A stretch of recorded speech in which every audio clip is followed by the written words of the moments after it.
What is the point of this? We take for granted we have calendars, clocks, watches, weathermen. The ancients didn't have any of that. They had sundials. In the Bible, they worked on dream interpretations for harvest. They had to know things.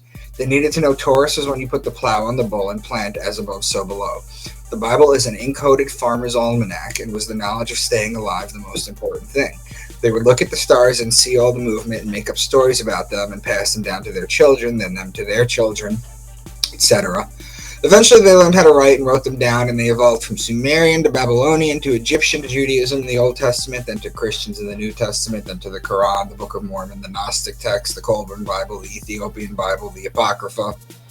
It's in literally everything. So my point once again with this quote, my point once again is not that those ancient people told literal stories, and we are now smart enough to take them symbolically, but that they told them symbolically, and we are now dumb enough to take them literally.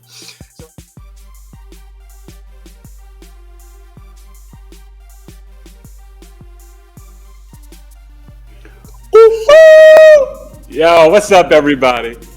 It is Eric Taylor, BigEAstrology, and we are back with part 2, right? With Mr. Micah Dank, Astro-Theologist and brilliant author of Into the Rabbit Hole series, right? So, Micah, you're going to kind of finish the presentation and take us, deeper into revealing the truth through the Bible. Do you also kind of break down things like this with the Torah and the Quran? Oh yeah. We're basically done with the Bible. I mean, if you count the Gnostic texts, it's in the Ethiopian Bible. But we're basically done with the Bible. That was part 1. And now I want to show you the important part, which is everyone's like, yeah, this is all good and everything. But when I show you that it's in every ancient holy text, you're like, wow, the Bible is not original at all. Yeah. Is some of this stuff also in the Book of Enoch, or even like in the Emerald Tablets and things like that as well? I had a thing for the Emerald Tablets, but I took it out because I wasn't pleased with it. But for the Book of Enoch, yeah, I talk about the Book of Enoch. That's the first Gnostic text that I talk about. What I'm going to do is I'm going to show you 5 Sumerian tablets. I'm going to show you the Code of Hammurabi. I'm going to show you the Enuma Elish, the Egyptian Book of the Dead, the Gnostic texts, the Quran, and some other stuff too. And what I'm going to do is I'm going to give you one example of Astro-Theology for each of them, because obviously if I went through all of them, right. It would just take perfect. Okay. Wow. All right. I'm excited. I know the audience is ready to sit back and enjoy and absorb. So let me bring up the screen. Beautiful. All right. So let me start. I think this is where I left off with you. Yeah. Astrology is a language. If you understand this language, the sky speaks to you. And I understand the language, and that's what I'm trying to teach you guys. So, are you starting to see the great implication of this so far? From everything that I've showed you in part 1, it means that at the very, very, very, very least, what I want you to take from this is the Bible was not meant to be taken literally. That's all I want you to take out of this so far. Right. Let's read this one more time. Let's see if this makes a little more sense. What is the point of this? We take for granted we have calendars, clocks, watches, weathermen. The ancients didn't have any of that. They had sundials. In the Bible, they worked on dream interpretations for harvest. They had to know things. They needed to know Taurus is when you put the plow on the bull and plant as above, so below. The Bible is an ink-coded farmer's almanac, and was the knowledge of staying alive the most important thing. They would look at the stars and see all the movement and make up stories about them and pass them down to their children, then them to their children, etc. Eventually, they learned how to write and wrote them down, and they evolved from Sumerian to Babylonian to Egyptian to Judaism in the Old Testament, then to Christians in the New Testament, then to the Quran, the Book of Mormon, the Gnostic text, the Colburn Bible, the Ethiopian Bible, the Apocrypha. It's in literally everything. So my point once again with this quote, my point once again is not that those ancient people told literal stories, and we are now smart enough to take them symbolically, but that they told them symbolically, and we are now dumb enough to take them literally. So everybody always talks about the United States being a Judeo-Christian nation. No, Freemasons started that talking point from everyone. But I'm going to show you how it's not. The U.S. was not founded as a Christian nation. Christianity is the most perverted system that ever shone on man. That's Thomas Jefferson. I have found Christian dogma unintelligible. That's Benjamin Franklin. This would be the best of all possible worlds if there were no religion in it. That's John Adams. The Constitution is the guide, which I will never abandon. That is George Washington. So the U.S. was founded upon secular values, but I'm going to keep reading some more. And the day will come when the mystical generation of Jesus by the Supreme Being as his father in the womb of a virgin will be classed with the fable of the generation of Minerva in the brain of Jupiter, Thomas Jefferson in a letter to John Adams. What influence, in fact, have Christian ecclesiastical establishments had on civil society?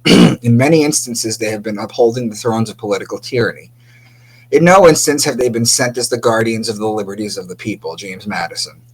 The purpose of separation of church and state is to keep forever from these shores the ceaseless strife that has soaked the soil of Europe in blood for centuries. That's James Madison. And this quote from 250 years ago from Thomas Paine, one of the founding fathers. Yep. The Christian religion is a parody on the worship of the sun, in which they put a man called Christ in the place of the sun and pay him the adoration originally paid to the sun. How do you think Thomas Paine knew this 250 years ago? Wow, that's crazy. So, do you think he was reading the ancient text himself? He had to have been, or they actually knew this. We've been getting dumber as a society, and if all you got to do is pick up some old books, right? Because they hid everything. Even you think about they hid everything before Tesla was on Earth. They used to have the ether as the fifth element, and then after he died, they removed it from the textbooks, and now you only have the four elements. Yeah. But the ether is the free energy, psionics, 0-point energy, whatever you want to call it. Yeah, and we have access to all of that. They deny it and hide it from us. Exactly. So here's the question for you. Why do they always crash the stock market in Libra? The Panic of 1907, October 1907, Teddy Roosevelt, Republican. The Wall Street crash of 1929, October 24th, 1929. That's the handover date to Scorpio. Herbert Hoover, Republican. Black Monday, October 19th, 1987. Ronald Reagan, Republican.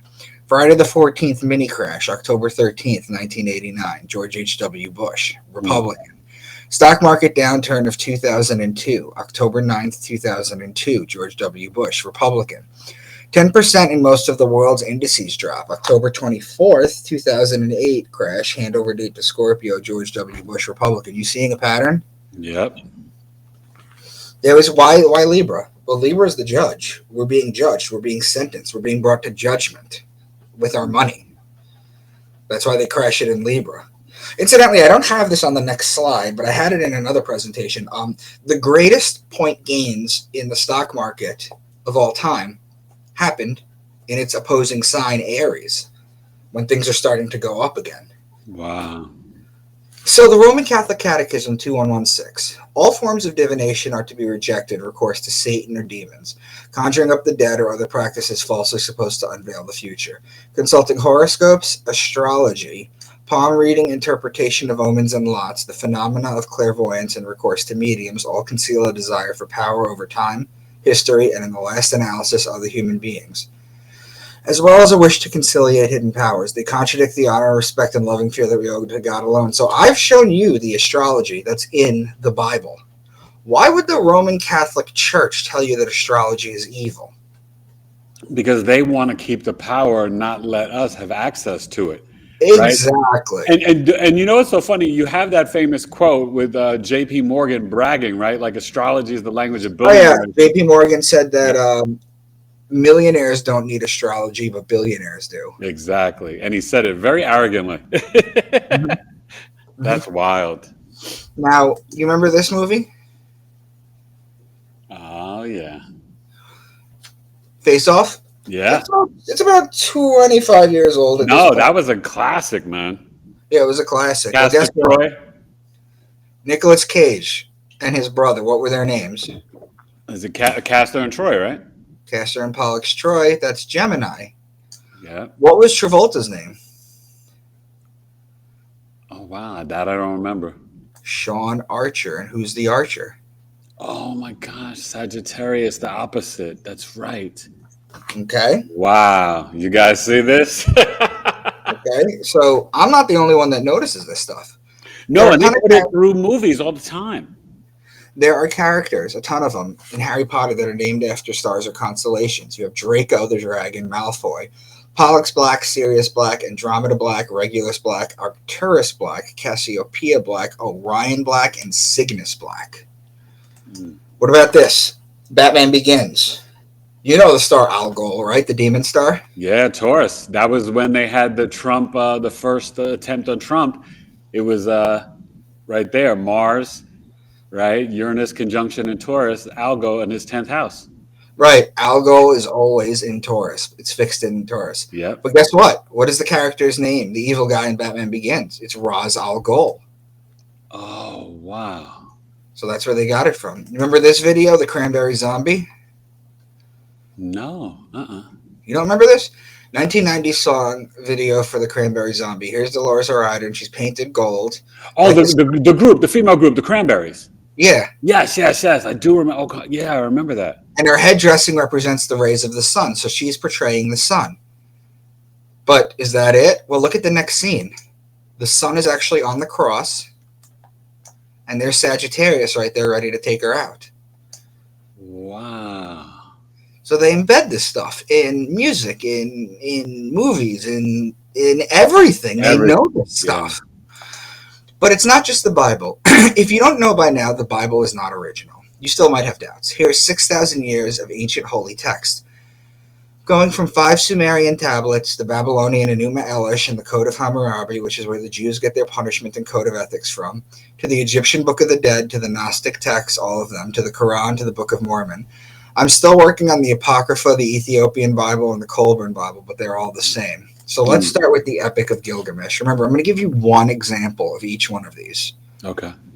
May the bear mourn you, the hyena, the panther, the leopard, deer, jackal, lion, wild bull, gazelle. May the rivers Ulaya and Euphrates mourn you, whose sacred waters we offered to the gods. May the young men of the great world Uruk mourn you, who cheered when we slaughtered the bull of heaven. Who's the bull of heaven? Taurus. Exactly. May the farmer mourn you, who praised you to the skies in his harvest song. May the shepherd mourn you, who brought you milk. May the brewer mourn you, who made you fine beer. May Ishtar's priestess mourn you, who massaged you with the sweet-smelling oil. May the wedding guests mourn you like their own brother. The bear is Ursa Major, the great bear, which is in Gemini and Cancer. The leopard is Camelopardalis. That's in Gemini. Mariga, or the deer, is located in Orion, which is between Taurus and Gemini. Lion is Leo. The wild bull is Taurus. The rivers are Pisces, the water sign that signifies the water. The bull of heaven is Taurus. The shepherd is Aries, as previously mentioned. The milk comes from the Milky Way galaxy, whose center is in Sagittarius. The brewer and the fine beer is from barley, which is harvested in Virgo. Ishtar's priestess is Virgo the woman. The sweet-smelling oil is the oil from Libra. The mourning like their own brothers, Gemini the brothers. The only 2 signs that are missing are Scorpio and Capricorn. They didn't mention the goat, right. And they didn't mention the scorpion or the eagle or the phoenix or the dove. So this is a 6,000-year-old tablet, and then this one passage that I just read you has 10 zodiac signs in it to teach you about that. Astro-Theology and Enki in the world order, Sumerian. Father Enki engendered by a bull, begotten by a wild bull. The great dragon who stands in Eridug. A grove of vines extending over the land, where stags are born, where wild goats are born in meadows. You close up the days and make the months enter their houses. The bull is Taurus. The dragon and its tail goes from Aries to Sagittarius. The stag is the deer, which is Mariga, which is in Orion, which is between Taurus and Gemini, and the goats are Capricorn. So we have Gemini, Taurus, Aries, Pisces, Aquarius, Capricorn, Sagittarius.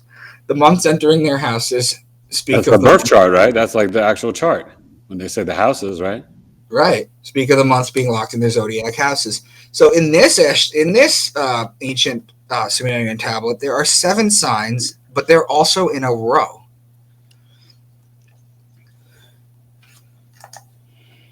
So if someone was asking you, well, what are they really trying to say? Are they just telling you about the kind of like the alignments of the stars, so that way you're aware of the message, whatever they're trying to get you to learn or to know? It's the same thing. Like, They're basically like in school, right? You get these questions like, if Billy had 5 papers and he threw away 3, how many are left? It's just the way that they introduce this stuff is different. They're different. The different examples of how to understand the stars. They're just different examples. They teach you the stars. They teach you what to do, when to do it in the Farmer's Almanac. They teach you which constellations they knew about at the time. Right. And they basically survival through the cosmos, basically for your daily life. Yeah, this is an anthropomorphic example of what it is. That's what this basically is. Yeah. So Enki and Nirushaja. In Dilmun, the raven was not yet cawing, the partridge not cackling, the lion did not slay, the wolf was not carrying off lambs, the dog had not been taught to make kids curl up. The raven is the constellation Corvus, which means raven and borders Virgo. The lion is Leo. These two are connecting signs. The wolf is the constellation Lupus, which borders Libra. 3 signs in a row. The lamb is Aries, which is the wolf's opposing sign. The dog is Canis Major, which is 11 stars in Cancer. Cancer, Leo, Virgo, and Libra are 4 signs in a row. Inanna's descent to the netherworld. She took the 7 divine powers. She had placed twin egg-shaped beads on her breast. After 3 days and 3 nights had passed, and the other the life-giving water. They will offer you a river full of water. They will offer you a field with its grain. They eat no fish. The 7 of them poured the milk. They would not let the shepherd play the pipe. He turned his feet into snakes' feet, and in the beer house and the tavern. The 7 divine powers are the 7 sisters, or the Pleiades. That's in Taurus. Twin is Gemini. These are connecting signs. The life-giving water is Aquarius. The river full of water is Pisces. Remember I told you the way that they... 2 separate ways, the water, Okay. Do they ever kind of... Have you seen or sensed any time where they refer to the Aquarius without using water? Like just the man or any type of air? Or is it always... in the book of John. Okay. The disciples are asking him... The disciples are asking Jesus where they can meet him for Passover. And he tells them, go into town. You'll see a man holding a pitcher of water. Follow him to his house. Well, yeah, because obviously the next sign over, the next age is the age of Aquarius. Yeah. And that's where you'll hold the Passover. So the fish is Pisces as well. Virgo and Pisces are opposing signs. The field and the grains are Virgo. The milk comes from the Milky Way galaxy, whose centers in Sagittarius. Sagittarius and Gemini are opposing signs. The shepherd is Aries. So far, we have Aquarius, Pisces, Aries, Taurus, and Gemini. 5 signs in a row.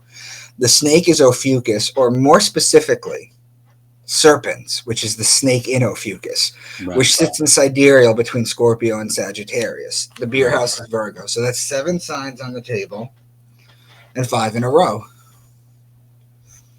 Is that because a lot of people say that that's supposed to really represent like the hidden Kundalini energy? That's another interpretation. Yeah. But that's not the I told you at the beginning of this, I'm just giving you one science. And I'm giving you a slice of one science that is in the Bible. Right? There's a whole bunch of other ones. Enki's journey to Nibiru. Its eaves roar like a bull. Your lock has no rival. Your bolt is a fearsome lion. Your roof beams are the bull of heaven. Your vault is a bull raising its horns. Your door is a lion who seizes a man. Your staircase is a lion coming down on a man. Rising sea without a rival. Mighty awe-inspiring river which terrifies the land. A lion in the midst of the Abzu. The Suhar carp play among the honey herbs. Enki had oxen slaughtered and had sheep offered there lavishly. Enki reached for the beer and had emmer wheat beer pressed out. The bull is Taurus, the bull of heaven. The lion is Leo, the man is Aquarius. Aquarius and Leo are opposing signs. The carp is Pisces, and the honey is the beehive cluster in Cancer. Aquarius and Pisces are connecting signs. The sheep is Aries. Aquarius, Pisces, Aries, and Taurus are 4 signs in a row. The beer wheat is Virgo. Virgo and Pisces are opposing signs. Leo and Virgo are connecting signs. Cancer and Leo are connecting signs. Cancer, Leo, Virgo are 3 signs in a row. So... the only ones that are missing are Gemini, Sagittarius, and Capricorn. But remember how we talked about there's also patterns in the missing. Right? Yeah. Well, guess what? Gemini and Sagittarius are opposing signs. And Sag and Cap are connecting. Capricorn are connecting signs. Exactly. So they even make patterns in the missing signs. There is no way this was done accidentally. There's no way. It is too complex. Yeah. There are countless other Sumerian texts. I only give you 5 examples to show the pattern. The Enuma Elish. Then Tiamat enlisted a horned snake and was Shusu dragon, a mad dog and a scorpion man, half fish, half man, half bull. The horned snake is Ophiuchus. I keep saying that the snake is Ophiuchus, but what I'm really meaning is because Ophiuchus is the man with the basket and the serpent in it. Right. Right? There's a scripture in the Bible itself, going back to the Bible, that says Dan will become like a serpent and will bite the heel of the horse and the rider will come off. Well, if you look at Ophiuchus, the man's holding it, the snake's head is facing Sagittarius. So the snake's head is literally going to take a bite out of the horse's ankle, and then the rider's going to fall off. Wow. It's just our poetry. The horned snake is Ophiuchus, or serpents. The dragon Draco, the mad dog, is the dog star Sirius, which is in Cancer. The scorpion man is Scorpio Aquarius mix. The half man, half fish is Aquarius Pisces border, which blends the fish and the man sign, and the half man, half bull, which is half Aquarius, half Taurus. The Code of Hammurabi. If a man had stolen an ox or a sheep or ass or pig or ship, whether from the temple or the palace, he shall pay 30-fold. The man sign is Aquarius, the ox is Taurus, the sheep is Aries, the ass is a Celis Borealis or donkey located in Cancer. The pig is a constellation called Porcus. The ship is a constellation called Argo that goes from Cancer to Scorpio. That's 7 signs total. The Egyptian Book of the Dead. Almighty of Knives. Lady of the Two Lands, the one who smashes the enemies of the weary-hearted one, the one who does what is wise, the one free of wrong. The name of its gatekeeper is Long-Horned Bull. What is to be said when arriving at the 5th portal? Words spoken by the Osiris Ani vindicated, O fiery one, mistress of heat, the joyful one, the one whom the entities of the bald-headed do not descend, the one who asks that something be given to her without the swift glance entering into her. The name of its gatekeeper is one who spears the disaffected. So the lady is Virgo, the woman, and the long-horned bull is Taurus, the bull. Right. And this one actually mentions Orion and the different stars. Right. Outwardly, blatantly. Which book is this again? This is the Egyptian Book of the Dead. Oh, wow. Okay. Okay. Chapter for becoming Ta, eating bread, drinking beer, purifying the hinder parts in Heliopolis. What will you live on, say the gods and spirits to me? I will live and have power through bread. Where will you eat it, say the gods and the spirits to me? I will have power and I will eat it under the branches of the tree of Hathor, my mistress, who made offerings of bread, beer, and corn. You remember at the very, very beginning when I was going through all the signs and I went up to Virgo and I told you the wheat, the barley, and the corn? Yeah, Virgo the Virgin, the wheat and the medicine, yeah.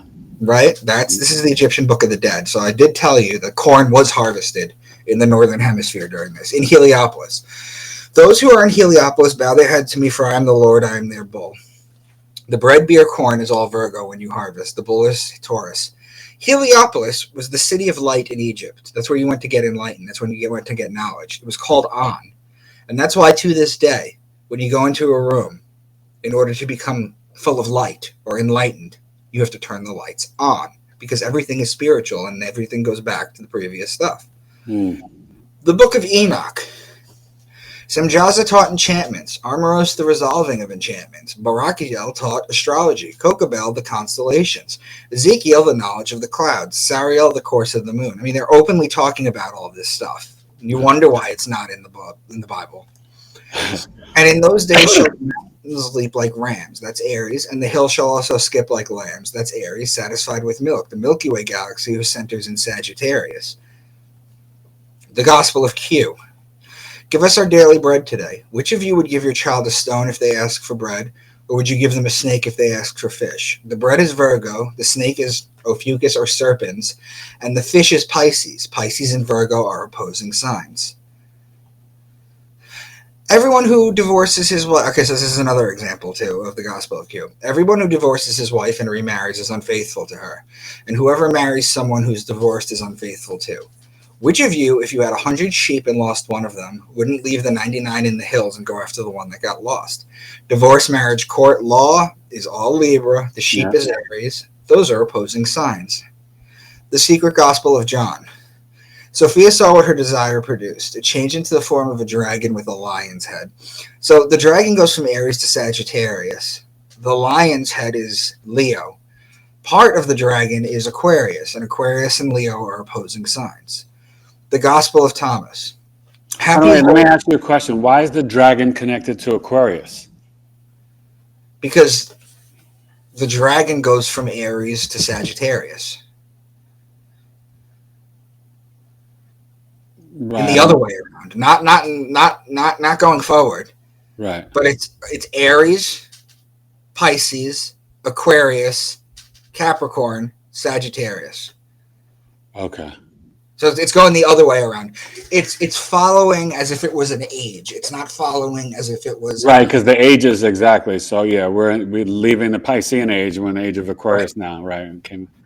So talking about ingesting an animal and their components will become part of you or part of them. However, in astrology, the lion sign is Leo and the sign of the man is Aquarius. These are opposing signs. It's the same how you get the story of Daniel and the lion's den. Man is like a skilled angler who casts his net up and draws it full of fish. They're talking about the man Aquarius and the sign fish Pisces. These are connecting signs. So let's use this zodiac to show how we came to some conclusions. No, this is too small. There we go. Okay. Now, if I wanted to make a merman, I just connect these two signs, Pisces and Aquarius. If I wanted to make a mermaid, I go to the opposing sign and go from Pisces to Virgo. If I wanted to lion tame, I go from Leo to Aquarius. These are opposing signs. If I wanted to, let's say, go jousting, I would go to Gemini, the two people, and Sagittarius, the man with the bow and the arrow. If I wanted to do, let's say, I don't know, bull riding or bull taming, I would go from Taurus here to Aquarius here. I mean, you can use this zodiac wheel to basically make anything that we basically have. Goat herding, right? Capricorn and Aquarius. So these are just some examples of the things that not only make patterns, but as above, so below. The Gospel of Mary Magdalene. Mary questioned her master, at the end of an eon will all matter be destroyed. Each zodiac sign is considered a house. So the house of Aquarius, the house of Pisces, each sign is also called an eon. The Gospel of Philip. When he came to his disciples in splendid glory on the Mount of Olives, so the olives, He wasn't small. He became great and made his disciples great so they could see him in his greatness. On that day, he said in gratitude, you have united perfect light with Holy Spirit. Unite us with the angels as well. Don't scorn the Lamb. Without him, it is possible to know the King. No one may visit the King without robes of light. The olives are Libra. The Lamb is Aries. These are opposing signs. Yeah. The Good Samaritan. So here's another example. The Good Samaritan gave wine, that's Libra, and oil to the weak man. That's Libra too. The Gospel of Judas. A nearby lake of still waters quenched our thirst. The place reminded us of David's famed shepherd psalm. Our souls were restored. The lake of still waters is Pisces, the water. The shepherd is Aries. These are connecting signs. Right. The Gospel of Emmanuel. So this is not Astro-Theology, but this is interesting. This gospel was discovered in 1963. Something was created in 1980. As far as my research goes, this is where it comes from. The Earth can nourish and support 500 million people of all the human races. But if these laws are not followed, in 2,000 years, 10 times 500 million people will exist, and the Earth will not be able to support them anymore. So the 500 million, okay, in 2,000 years, from 500 million, 2,000 years ago would bring us to now. 10 times 500 million is 5 billion. Look at the world's population around 1963, by the way. But where do we hear the 500 million from all the time? I don't know. The 500 million? The Georgia Guidestones. Oh.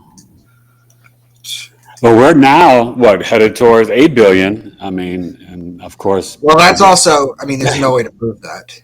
Well, that's true. And that's, but of course you hear famously, if we use whatever we need to use, we could bring that down, as Bill Gates says. And people just listen to him like he's not talking about we're trying to kill people. It's ridiculous. Mm-hmm. Oh, my God. Truly I say to you, from now on I will no longer drink of the fruit of the vineyard nor eat of the bread until I drink and eat again with you after my affliction. The grapes are Libra. The bread is Virgo. Those are connecting signs. You asked about the Quran, right? Yes. Let's go over it. Those who do not know say, why has not the Lord turned to the word to us, and why will he not show us a sign from heaven? Similar words were spoken by those who came before them, hearts alike. We interpret the signs for those who are committed to the faith. So the signs of the zodiac. And how beautifully all people see the love of earthly passions. Here are women and sons. There are mountains of silver and gold, and marked horses and herds of cattle in a plow field. Well, the women are Virgo, the sign of the woman. The sons are the boy at Gemini. The horses are Sagittarius, and the cattle is Taurus. The plowed field is Taurus as well.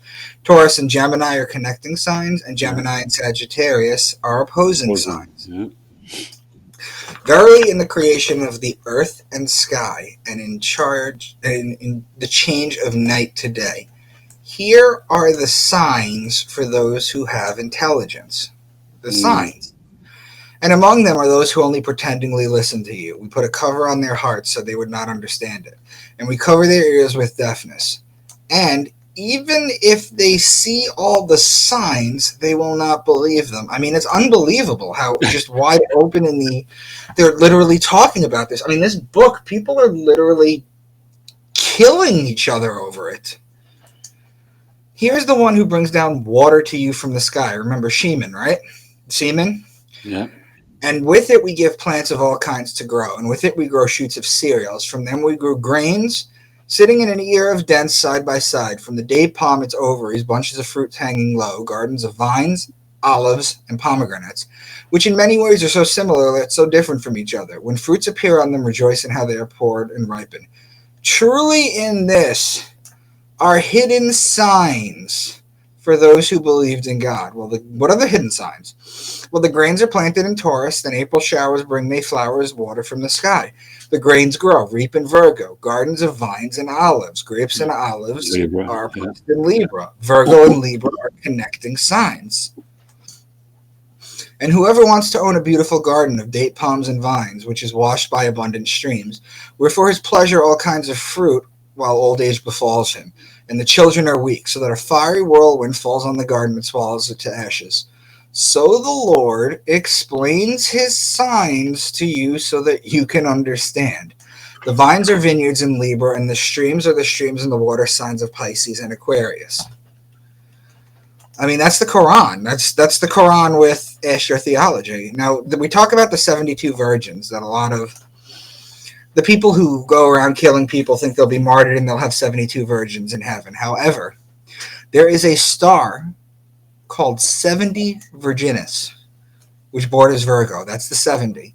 Then there's one that is Virgo. That's the 71. Plus the virgin you marry on Earth. That's 72.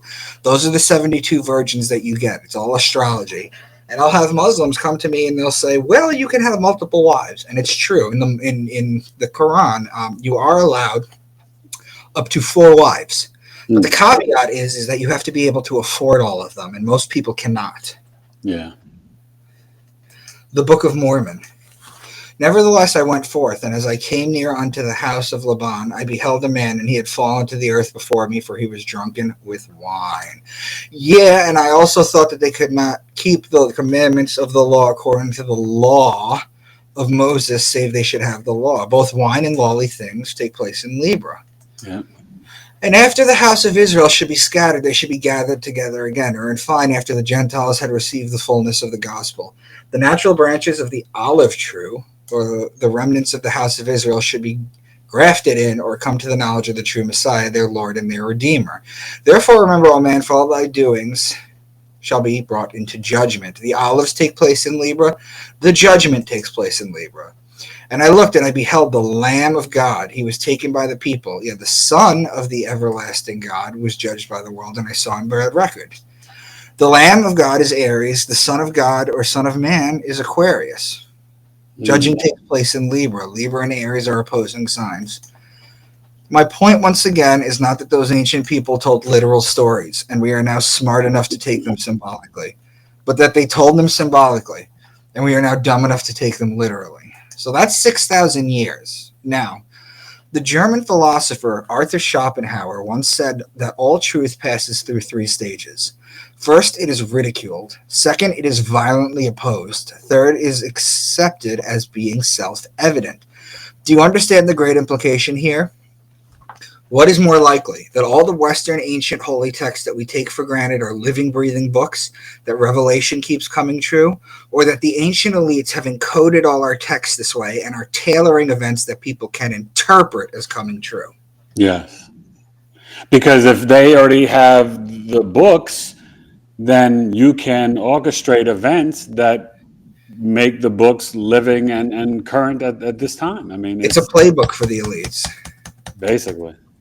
Okay, so at its simplest, the sun is good, the Christ, the plasma. The night is bad, set, evil, hence the sun set. Throughout the year, the sun goes through 12 entities. Each one of them have a story. The stories about them make up the encoded Farmer's Almanac that is the Bible, and each story in the Bible is a different way of telling the same story. Everybody used to be an English major in the ancient times. The greatest story ever told is the only story ever told, and it's just told in different ways over the ages. The problem with the world can be boiled down to people taking these stories literally. The powers that be have no intention of correcting you. Infighting keeps your eyes off this fact. Now, this is my book series that I have right here. My 9th one's coming out the end of this year, the beginning of next year. I have to finish. When did you start writing the first one? How long ago? 2012. Wow. I wrote this in 2012. It took me 7 years to get a book deal. But when I finally did get a book deal, because people can self-publish and they can do all that. But no, I have a publishing house. I have a publishing deal. And when I finally got the book deal, I went to them and emailed them the first 6 books because I had them completed. Wow. So we worked on them, and then when they started releasing every 3 months. My 7th book took 19 days to write.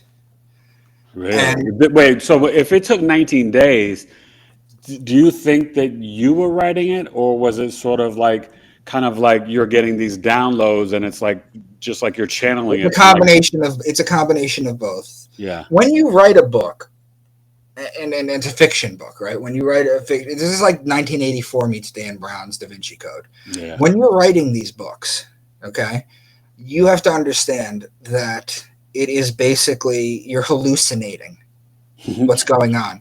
In your head, you're seeing the characters actually have these conversations and play it out. Yeah, you have to visualize. Yeah, I've written a screenplay, so I know you gotta like talk it out in your head, like yeah. So I know some people might have heard of the Into the Rabbit Hole series, but that's my book series. I'm the author of the Into the Rabbit Hole. Okay. Now, book 1 talks about MK Ultra. Book 2, The Secrets of the Pyramids. Book 3, The Knights Templar versus the Rosicrucians. Book 4, The Jab, which I wrote in 2017 and predicted what happened. Book 5, where the Library of Alexandria is now. Book 6 exposes the Bohemian Grove and the Pindar. Book 7 is transmuting the stone at the Kaaba into gold and destroying the world's market. Book 8 is Tesla's earthquake machine in Greenland. So that's just the main story plot of everything. Now, the topics that I discuss in the books are gematria, etymology, numerology, astronomy, astrology, astrotheology, out-of-body experiences, the Akashic records, symbology, remote viewing, religious secrets, capstones of the pyramids, DNA encoding, mystery school channelers, near-death experiences, DMT monitoring, lucid dreaming, acoustic levitation, physics and quantum physics, psychotherapy, psychology, and spiritual guides. Tesla tech, shared dreaming, crystal technology, conspiracies that not many people know about, corruption, and secret societies. And for those of you who are interested, this is my QR code right here. This goes right to my website, which is debunkmywork.com. Now, I gave you one example of all the 6,000 years, but if you go to this website, you can literally see the complete breakdown of any of these ancient texts that you want. They're put in chronological order, so it's very easy to read. They are Rumble links. This is my Rumble because my YouTube got canned. Yeah. So it's rumble.com/user/NYDank101. That's where all my other teachings are. If you go to my website and you scroll to the very bottom of the page, you'll have a section where you can email me. Now, my Facebook and my Instagram are Micah Dank, and my Twitter is at Real Mr. Dank. So that's the best way for you guys to contact me, have any conversations. I do sell. I had digital copies and audio copies of all my books. I have the whole sets in digital and audio. Oh, you do have the audio. Okay. That I And you paid. can't get it on Audible though, right? You just send it to people? I just email it to people. Well, basically, Okay. I mean, what I do is it's 8 books and it's $100 flat. And then you just PayPal me and then I send you the books. I email them to you. And I'm also available if you guys have any questions too. So you can reach out to me on social media. But my books go way deeper into what I've just taught you. This is just like surface level stuff. If you want to know what's really been going on behind the scenes, it's in these books. And I've been writing them for 13 years now. So I got to ask you though, man, because this is so powerful and so deep. But I mean, one thing that really stood out, and I'm kind of curious about, and I think the audience would know, in your research, and obviously you hear about this when you talk about the Templar, that Christ and Mary, right, Mary Magdalene had a child, and that bloodline is still living today. What are your thoughts on that? Yeah, that's the whole Da Vinci Code thing. That's the whole Da Yeah. Vinci Code thing. That's the bloodline thing. But people think it's a movie, but it's real, right? No, Jesus Christ is an anthropomorphic, astro-theological allegory Okay. of the sun going through the 12 signs of the zodiac and making up stories like I showed you. Okay. The Bible isn't even original, as I've just showed you in 6,000 years. This encoding has been the basis of every ancient holy text that they've put us, at least the northern western, the stuff in the northern hemisphere, and the western texts. This is not Eastern, by the way. Like Eastern philosophy is a whole different ball game. Chinese zodiac, whole different ball game. But as you can all see, the animals are real in that, including dragons, right? Dragons were real. Dragons were real, yeah. Of course, yeah. I'm at the point to realize that dragons were real and dinosaurs weren't. Yes, yes. You know, it's these are crazy conversations, yeah. But I mean, guys, if you're interested, I only sell sets, by the way, because I can't micromanage. There's people message me, DM me, email me all the time, and I can't micromanage everybody and be like, okay, you're on book 3, let me send you book 4. So it's $100 flat rate for the digital set of 8 or the audio books, right? And yeah, I would love to get these books into as many people's hands as possible. If you go to my website, let me show you. Yeah, and all that will be down below, you guys, and in the description and stuff, so you guys can read it. But yeah, definitely. Let me see if I can.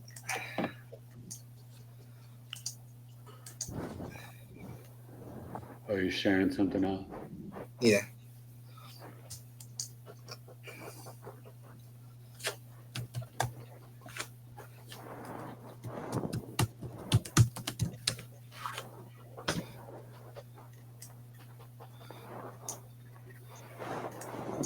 So in your research, did you see stuff about the changing of the ages and the time period? Because some people feel we're already in the age of Aquarius, and then others feel like we're we get very that, close. We get that shit all the time. Huh? Let me use this. Okay, you guys see the background? Yeah. Okay, check this out.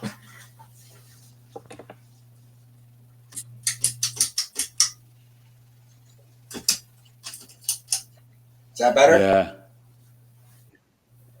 Okay. This is not to scale. This is actually backwards the way they did this. But Aquarius is right here. Now, Aquarius is right here and Pisces is right here, okay? This is the dividing line. This is the cusp. Now, in regular astrology, as we go from the year on, each sign is 30 days. You could break down the 30 days into 10-day segments called decans, right? But you have 2 signs because you have a cusp, so it's touching 2 signs. The 2 signs is 60 days. The cusp of the 60 days is 6 days, the last 3 and the first 3. So that's 1/10 is the cusp, okay? when you're talking about the age that we're coming into right now, right?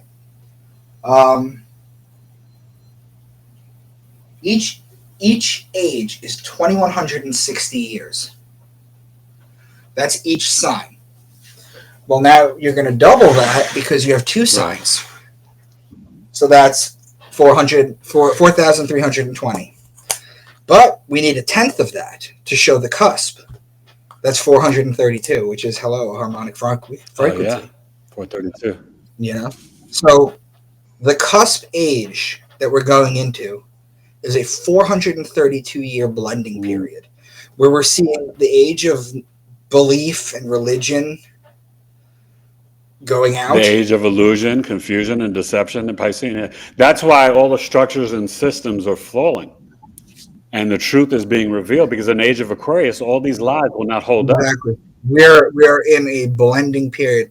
Now, Biggie, the way that you know what physical age we're actually in, it takes a little bit of money, but you should be able to do it. If you guys, what you do is on March 21st, you have to be on the equator.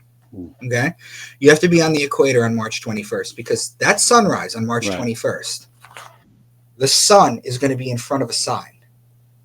On March 21st, that is the spring equinox. That is the day that the sun passes over. The sign that the sun is in front of, because you have the sun and then you have the sign behind it. That's the age we're in. And from everyone that told me that's actually done this and gone there, we're at the tailor end of Pisces. So we already have Aquarius blending. But it's a 432-year period. It's a long process. I mean, it's really a blink of an eye. Well, no, I know, but I mean, for human life, right? But see, this is the thing. So what are your thoughts about that in terms of life in itself? Forget stem cells and technology. Well, okay, so time out. Each sign is 2,160 years. You divide that by the 30 degrees in the sign, you get 72. That's the average lifespan of a man. 1 degree. So we each get to see 1 degree. Wow. I never thought of it like that. That's kind of crazy. But some will say, right, that's because we went from 12-strand to 2-strand DNA. So what are your thoughts about our ascension to the 5D, that we can maybe, as more telomeres start to come back online, that our lives may be extended, whether it's our children or our grandchildren? What are your thoughts on that? I think that in the Bible, they were very specific. And again, I'm not a Bible literalist, okay? But in the Bible, they were very specific that the human age has been numbered to 120. Yes. Now, of course, there's some outliers of people who live. You always hear about the guy that's like 256 in Cambodia or something. I saw a woman from Jamaica. She was 141. Right, shit like that. Exactly. But 120 is the max, but not with all the poisons and toxins and everything they do to us, right?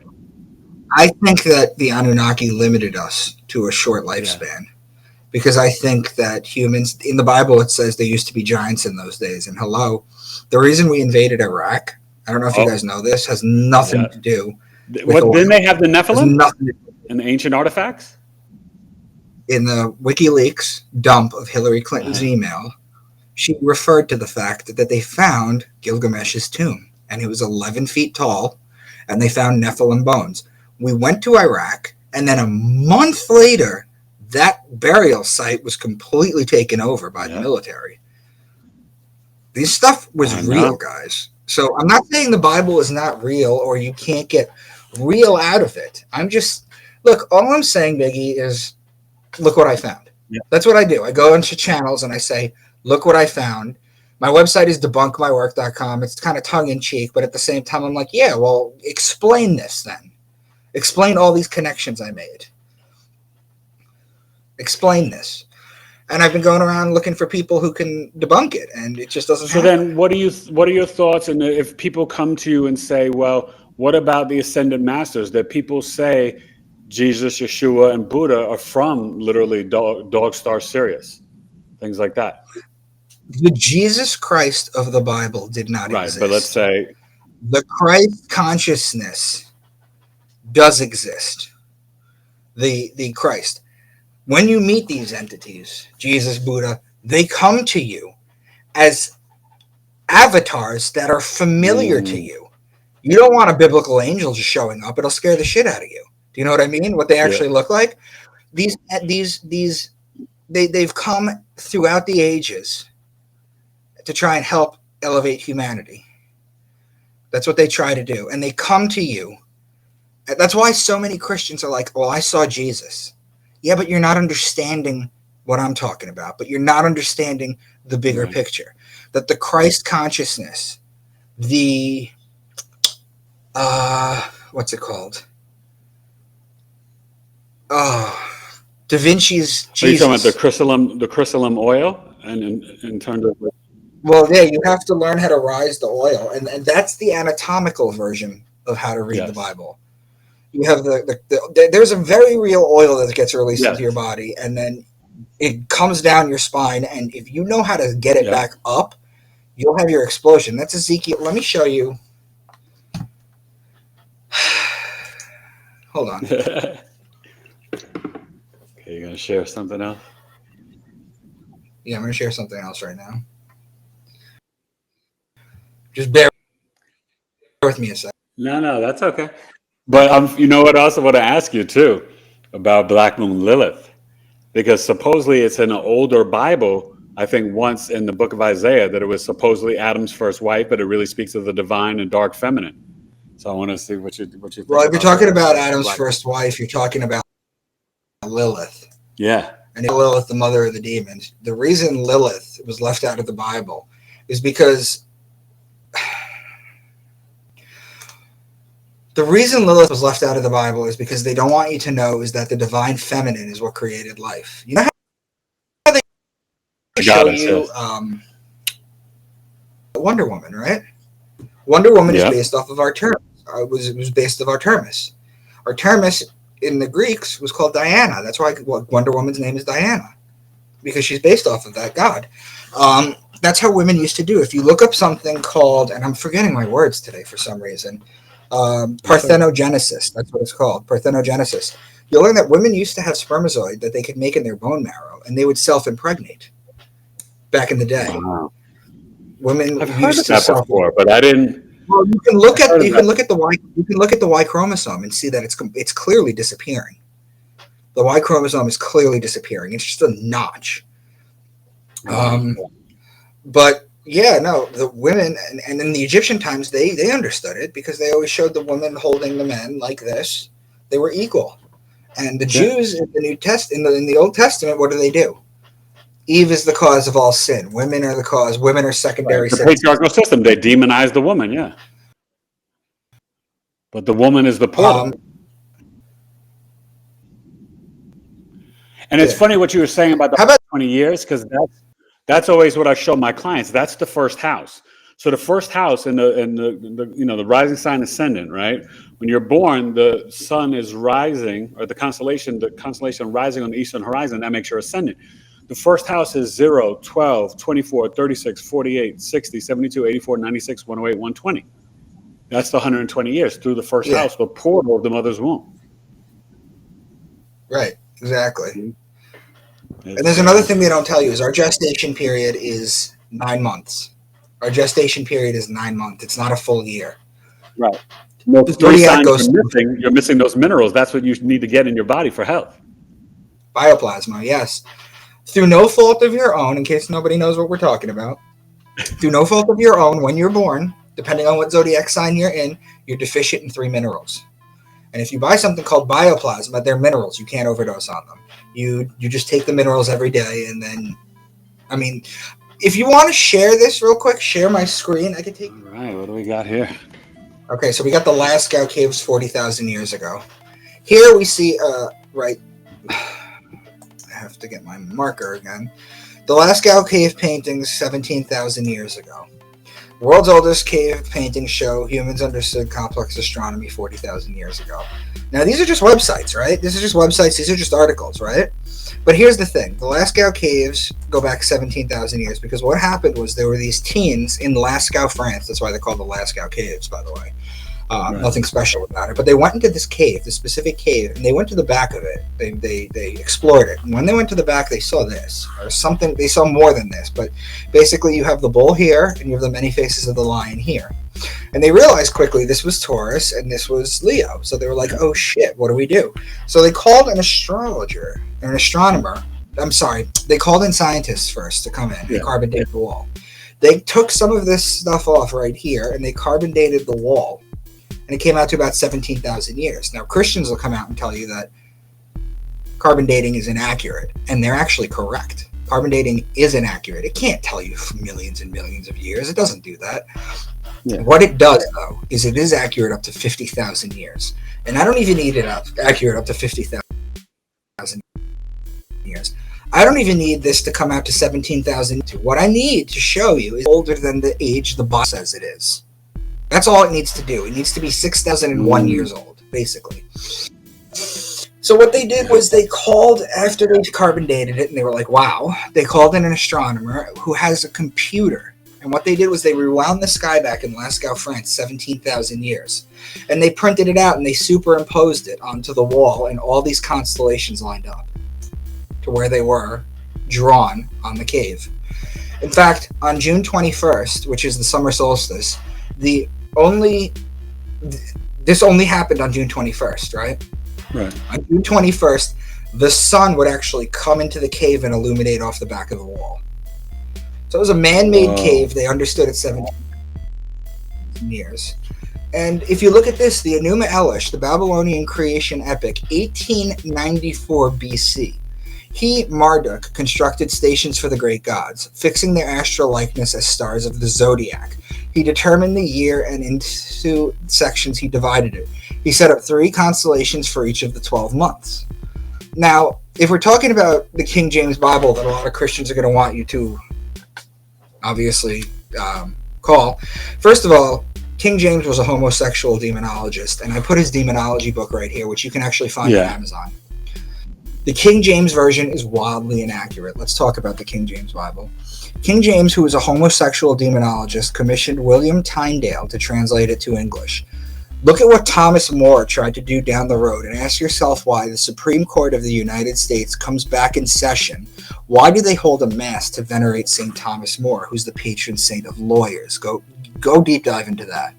Now, the patent for the King James Version is held by the British Crown, who gets royalties every time one is bought. I don't know if you knew that. The King James Version has been tampered with. William Shakespeare was 46 in 1611 when the King James Version came out. Psalm 46, the 46th word from the top is shake, and the 46th word from the bottom is spear. And it's not just that. Thou shalt not kill is one of the 10 commandments, specifically the 6th in the Protestant tradition and the 5th in the Catholic tradition. So just read that again. Specifically the 6th commandment in Protestants, but the 5th in the Catholic tradition. Now, I grew up raised that the 5th commandment was honor thy father and their mother. But the Protestants and the Catholics can't even get their commandments in order. Now, the original Hebrew phrasing is debated, with some translations favoring you shall not murder. The distinction is important because the Hebrew word ratzach, used in commandment, typically refers to the unlawful taking of human life rather than all forms of killing. If you open the King James Version, it will literally tell you, thou shalt not kill. Well, that's incorrect. It's thou shalt not murder. Kill and murder are 2 very different words. But it's the most widely used one. Now, in every other Bible, Mazzaroth means zodiac, and it's plural, not the single Mazzaroth and Arcturus, as the King James Bible says. Incidentally, Arcturus isn't the Great Bear, it's the guardian of the Great Bear. Now, in the year 1367 BC, well before Moses, Akhenaten established monotheism under a sun god in Egypt.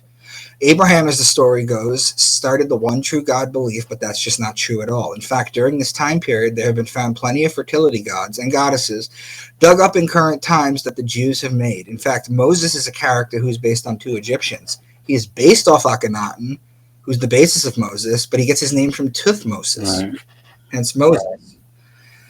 Osmosis, so this is Gnosticism. Osmosis. So this is Gnosticism in a pinch. This is how you describe Gnosticism quickly. Yahweh originally was a Phoenician Canaanite god who was no different than Baal or Moloch.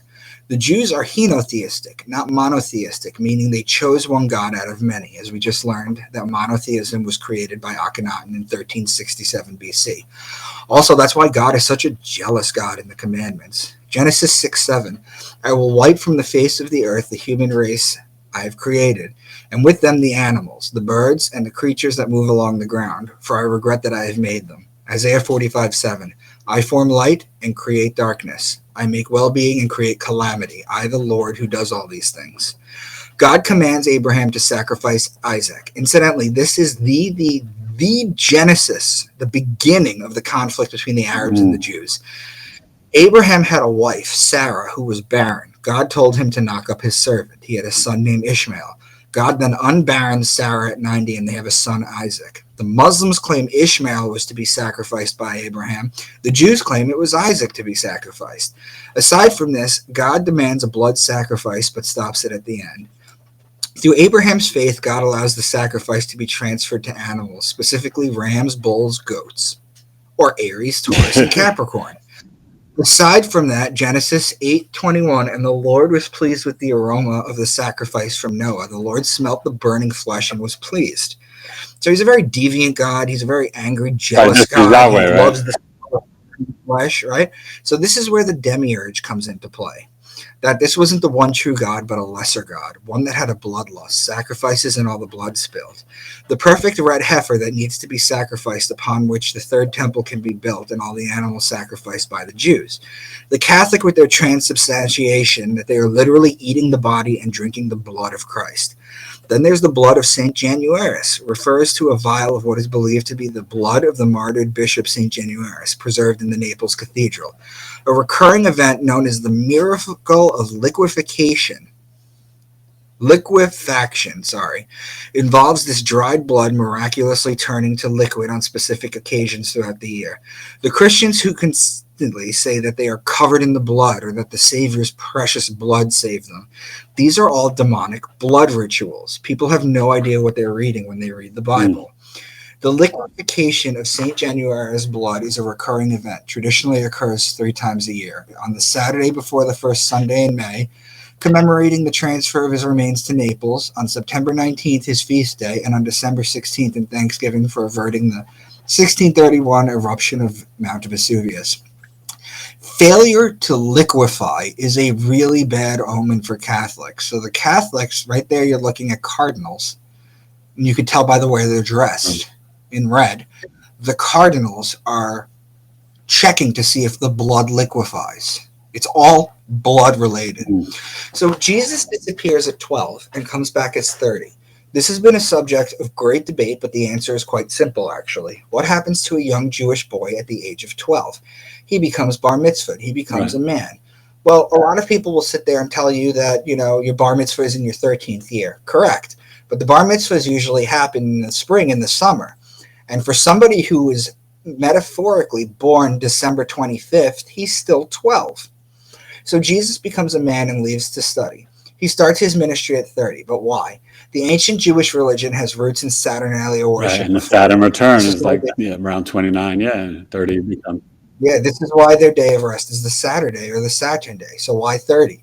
Saturnalia worshippers said that if you were not allowed to become a teacher until Saturn came back to the point it was at when you were born.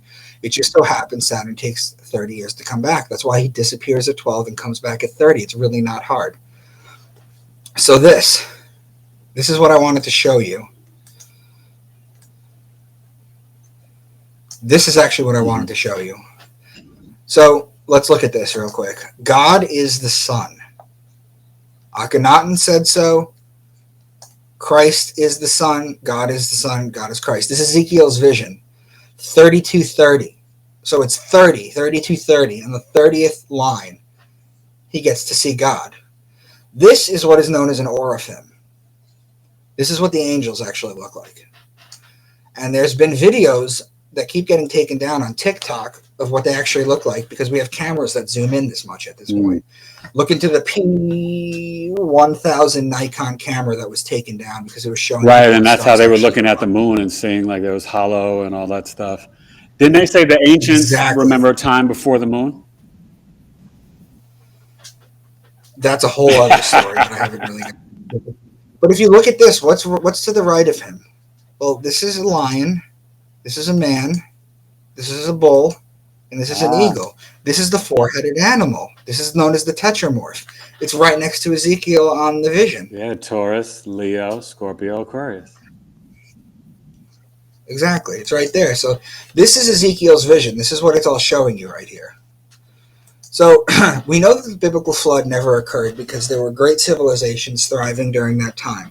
They kept good records and neglected to mention that they were all wiped from the face of the earth. The Chinese Neolithic dynasty, the Egyptians, dynasties 4, 5, and 6, Mesopotamians, early dynastic period, the Sumerians, early dynastic 3A and 3B, Peruvian, Norte Chico civilization, and more. We find a continuous line of culture, construction, art, and historical records that runs through the time that Noah's flood was supposed to happen. You tell this to a Christian, and they'll tell you, this is where you back them into a corner, and they'll say, well, it was a localized flood, right? But no. Now, in Numbers 21, 4 through 9, the Lord sent fiery serpents among the people, and they bit the people so that many of the people died. So many of the people came to Moses and said, we have sinned because we have spoken against the Lord and you. Intercede with the Lord that he may remove the serpents from us. And Moses interceded for the people. Then the Lord said to Moses, make a fiery serpent and set it on a standard. And it shall come about that everyone who is bitten, when he looks at it, will live. Well, that whole idea is way more ancient. It's the rod of Asclepius. This is the snake on the standard from the Greeks. It's the caduceus. It's the kundalini. It's showing you all this stuff right here. The Bible is not original. So then, wait, let me ask you this, because when you talk about like the thou shalt not kill and thou shalt not murder, right? That is after, right? They had, what was it, the ancient Kemet laws. I have not killed. I have not slept with my neighbors. That would be the 42 laws. What is it called? The 42? It's either the 42 negative confessions or positive affirmations of Mott. I can't remember which one. It's one of the two. But yeah, if you open up the Egyptian Book of the Dead, chapter 125, I think I might have that here. The Egyptians kept meticulous records about their history, even the things that were unflattering or painted them in a bad light. There is zero evidence in the Egyptian records of Exodus, of Moses, of the plagues, of the Red Sea parting. There is zero mention in the Bible of the pyramid or the Sphinx. It's a little odd, no? So check this out. Simply and always has been described the path of the sun over the ecliptic as the sun dances around the 12 zodiac signs. I showed you guys the Astro-Theology. Mithra, born on December 25th, the Immaculate Conception. He is the Sun God and Messiah. 12 disciples, accepted sins. Was killed and resurrected, becoming God incarnate. Cult includes communion, baptism. Adonis, born December 25, Greek god of fertility, a.k.a. Babylonian Tammuz, a.k.a. the Syrian savior. He was killed and buried, resurrected 3 days later. Dionysus, born on December 25th as a result of the Immaculate Conception, Greek god of winemaking, a.k.a. Bacchus, a.k.a. savior and liberator of mankind, naturally with communion. Osiris, born in late December to a virgin, Egyptian sun and underworld god, a.k.a. judge of the dead, a.k.a. one of the Egyptian trinity, ruled over 12 kings, betrayed, killed, buried, risen after 3 days. Horus, born December 25th to Isis as a result of the Immaculate Conception from the spirit of Osiris. When you see that the Jesuits have a black sun and they have this under it,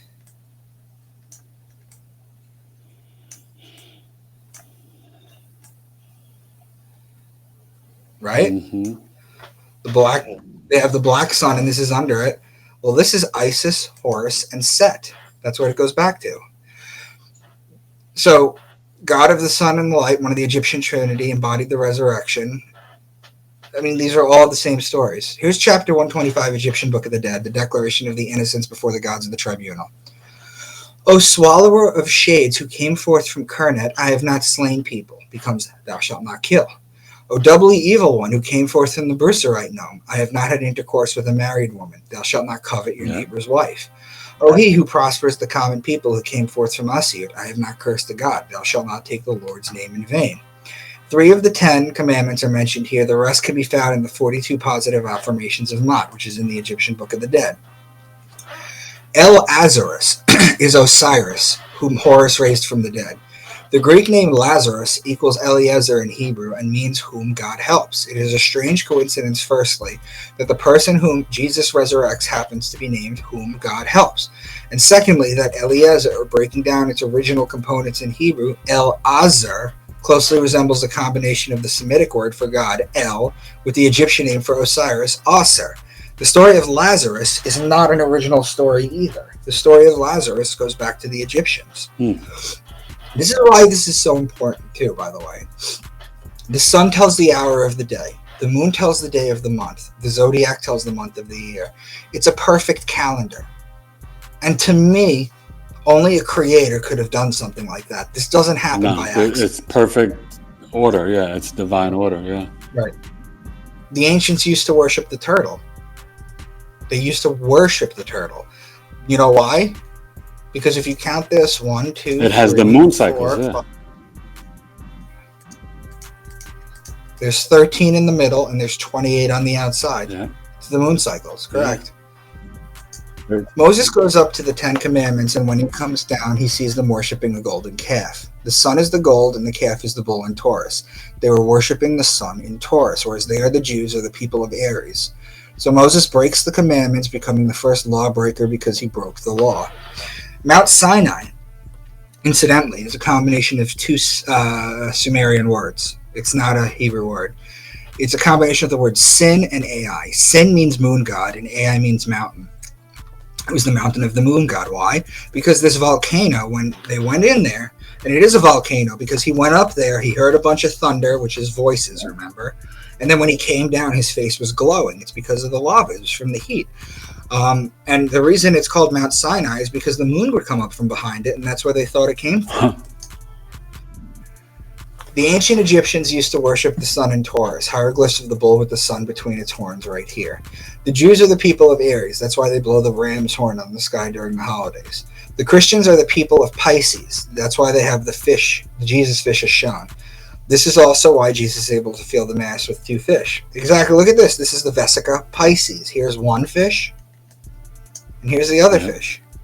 And the part where the and fish guess what? right? John 21.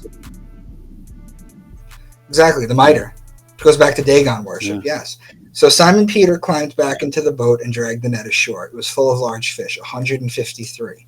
The mathematical equation of this is 265 over 153.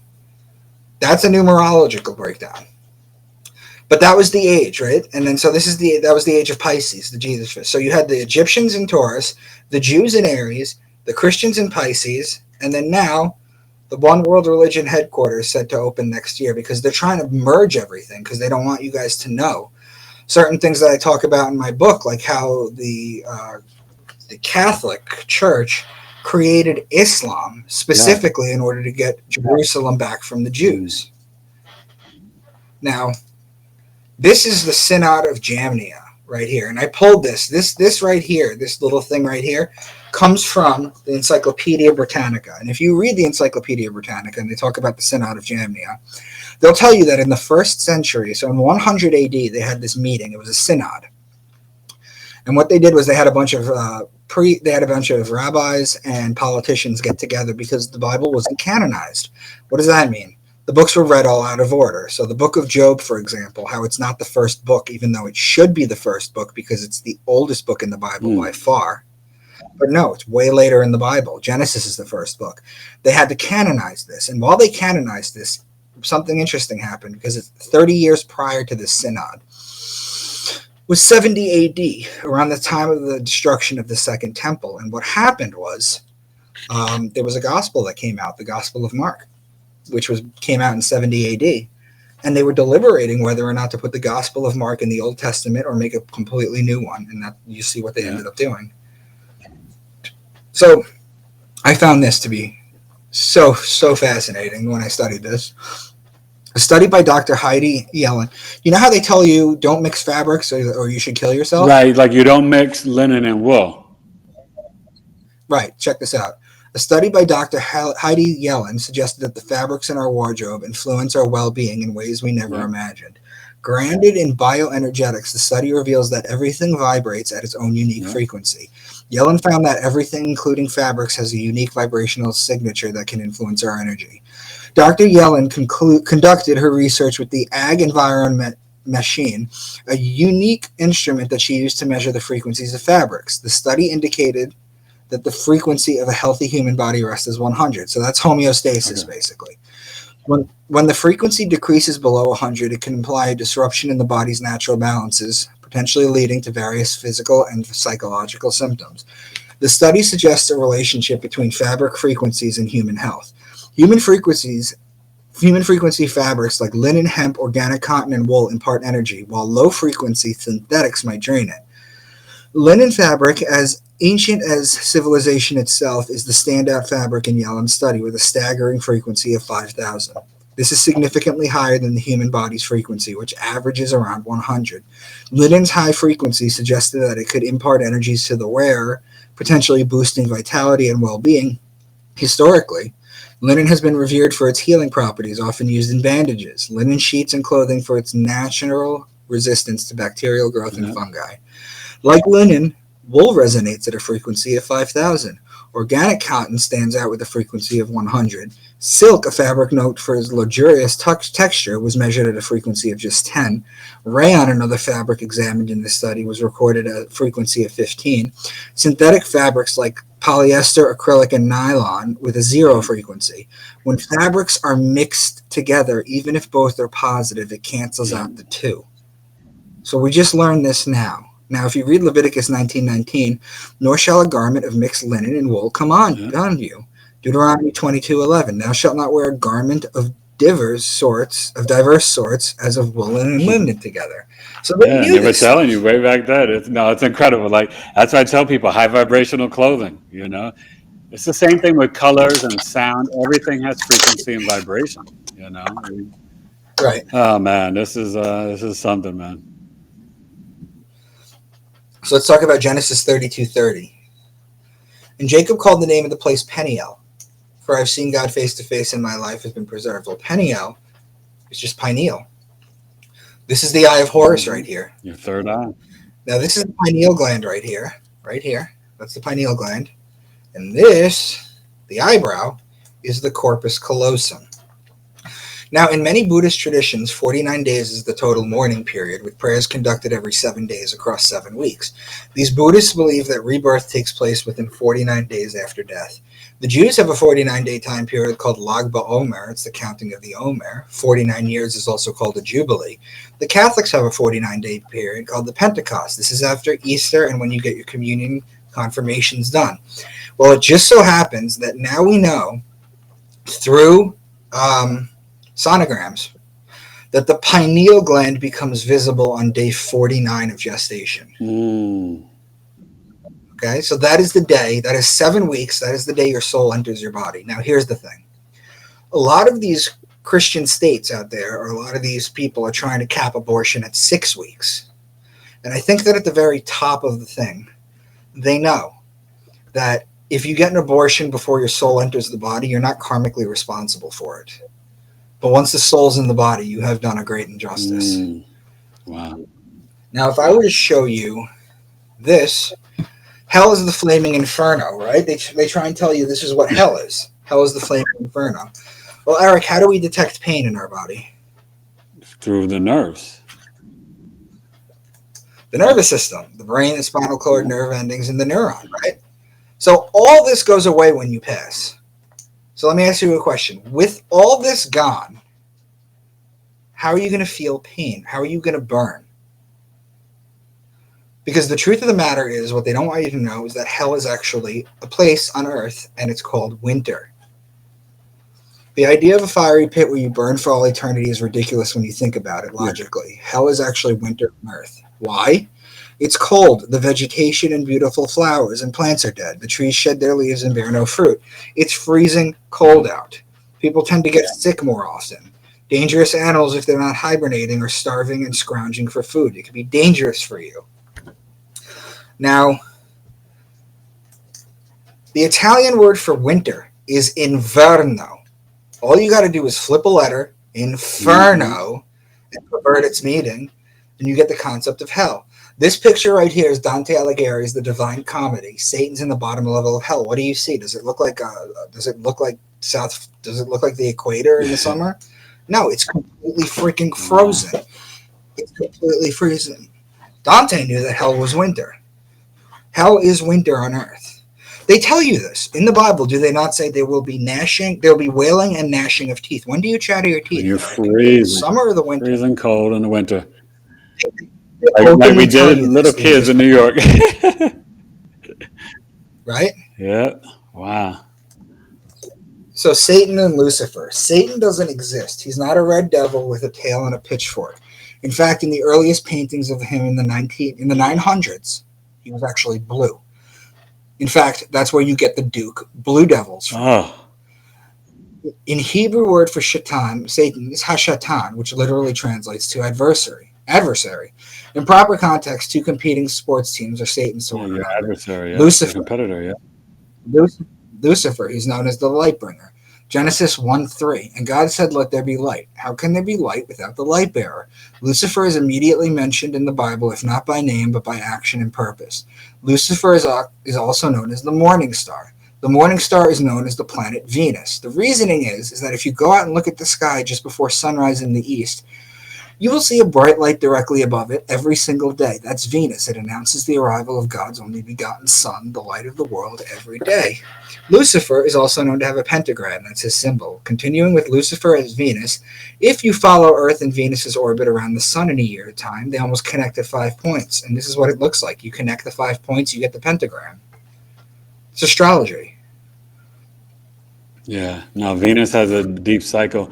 And one thing that people don't realize, Venus is also the sperm, the seed of life. And its planetary joy is in the 5th house, the house of children. It's, wow. So this is the rudimentary phallic symbol. This is known as the spear. No, it's known as the blade. I'm sorry. Not the spear. It's known as the blade. This is the rudimentary sign of the womb, the chalice, the feminine. This is the Star of David. It's the joining of the two. It's a hermaphrodite, so to speak. There's more sex magic in the Bible than you think. This is Solomon's temple. Okay? This is if this is a blueprint for building Solomon's temple. Now, watch what I do here. If this is the ovaries where the egg comes out, and these are the testicles. The porch is the base of the penis. The holy place is the shaft. The holy of holies is the head. This is where it opens right here. This is the ark. This is where you have the DNA. Oh, wow. And if you watch this closely, it's a penis entering a vagina. That is sex magic right there. That is what Solomon's temple is. Oh, wow. I never saw that before. Mm-hmm. So what is Samson and Delilah? If you notice that Samson and the sun have the same derivatives, so do Delilah and night. So this right here in Hebrew says Shimshon. The sun is Shemesh. Delilah is Delilah. The root is Lila. Shimshon means little sun. Delilah, the root of Delilah, is night. So you have the little sun in the night. And what happens in the story? She betrays him. He gets his hair cut. He goes blind. This is a metaphorical story, again, of a 24-hour-a-day cycle when the sun is chased into the underworld by the moon. By the darkness, I should say. In the Egyptian times, it was known as Set, which is why we have a sunset. Yeah. And we have that in astrology. If your sun is born above the horizon, right, it's set, as you have a day chart or a night chart. And then you have the different rulers. So, yeah. Jonah in the body of the whale. In the Hebrew, the words are Dag Gadol, which translates to great or giant fish. He's in it for 3 days. It's the 3 days recurring you see in the Bible over and over again. He's dead, he's lost for 3 days, and then he comes back to life. Daniel and the lion's den. It's the story revolving around 2 signs in astrology. Daniel, the man, Aquarius, and the lions, which are Leo, the lion. In the zodiac, they're opposing signs. Abraham and Sarah. Abraham's name was Abram, before he was made Abraham. Abram is a combination of two words. Abba, father in Hebrew, and Ram, which means ram. Father, Ram, father of the people of Aries, the Jews. Abram goes back to Brahma, and Sarai or Sarah goes back to Sarah or Saraswati. This is Hindu influence. Lot and Lot's wife in Sodom and Gomorrah. In the ancient times, people were paid with salt. It's where the word salary comes from, the SAL, the salt. Why? Because it preserved the meat, and when you killed a cow and didn't eat it in one day, it would go bad. Salt kept it viable for longer. There was no refrigeration back then. Salt was the highest currency aside from gold and silver. So when she turned into a pile of salt, you have to think about it as kind of the story telling you that someone left Las Vegas, gambling, hookers, debauchery, turned back and turned into a pile of gold coins because salt was that important. Now this is the Stufetta del Babbiena, the papal bath. The zodiac surrounds it completely. In fact, this was built, all this stuff was built over something. Raphael, not the Ninja Turtle, but the original Raphael, 1516, built the Stufetta del Babbiena, and he had a whole bunch of Greek gods and Roman gods and all this stuff, and then they covered it up with the zodiac. So the Pope actually takes his bath right here, surrounded by the zodiac. There's a town, 3rd century church was found on another church. It's one of the oldest churches known to man. In the center of the floor is the mosaic of the two fish. This is a church from the 200s. And they knew that Jesus was the Piscean solar deity. Also, Megiddo is the root of the word Armageddon, which is where the war on earth and rapture is. It's either supposed to begin or end. I can't recall. Maybe someone in the chat remembers. But look at this. Look at this kind of stuff that they used to encode, right? This guy's hand is limp. Adam's hand is limp while God is trying to reach him because he has no idea in his head what's going on because he hasn't been given gnosis yet. Well, if you look at God right here, if you look at what he's sitting in right here, this eerily looks like if I were to cut a brain in half, doesn't it? Oh, yeah, the left and right hemisphere of the brain. There's the brain. And in fact, if you look at where God's sitting, his energy right here. Well, that's the cerebellum, right? The ram, yeah, ram. Cerebellum. So if you look at God, where he's sitting where he's sitting is the pineal gland. Yeah. Also, if you were to count these seraphim, there's 12 of them, just like the 12 cranial nerves, just like the 12 zodiac signs. So you have God coming down through the heavens, through the pineal gland, giving man life. And that's what you're seeing in this picture. Do you want to take people through this one? No, you go ahead and do it. This one's hard for me to see here. Oh.